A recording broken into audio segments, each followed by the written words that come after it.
J'ai parlé avec des soldats ukrainiens à Druzhkivka, qui est au sud d'ici, donc plus près d'Avdiivka et plus près de Bakhmout. Ce sont des soldats qui combattent essentiellement sur les fronts autour de la ville de Bakhmout. Ils disent qu'ils sont fatigués, ils disent qu'ils manquent de munitions, ils disent aussi qu'ils manquent d'effectifs et ils disent que ces choses sont liées. Un soldat m'a expliqué que le manque de munitions, le manque d'aide venant des partenaires occidentaux de l'Ukraine est clairement un facteur décourageant pour les nouvelles recrues. Il y a la mobilisation qui est en cours. Vous avez des soldats qui sont mobilisés, j'ai entendu dire cela, mais pas vraiment psychologiquement préparés, pas vraiment motivés.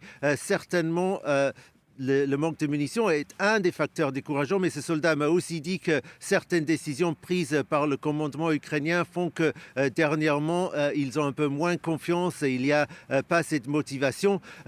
Certains de ces soldats qui se disent qu'ils sont fatigués, ont vraiment l'air fatigués. Il faut dire tout de même que la plupart des soldats que j'ai rencontrés à Druzhkivka, même s'ils décrivaient une situation extrêmement difficile, ils les décrivaient tout de même en disant qu'ils restaient déterminés, qu'ils n'allaient pas du tout se rendre, qu'ils ne voyaient pas d'autre choix que de continuer à se battre et que donc ils espéraient évidemment que la situation changerait et qu'ils verraient bientôt de nouvelles arrivées de munitions et aussi de drones. Ce n'est pas que l'artillerie où il y a un déficit, c'est aussi, selon plusieurs soldats à qui j'ai parlé, en termes de ces fameux drones que les Ukrainiens utilisent pour compenser leur manque en termes de munitions pour l'artillerie.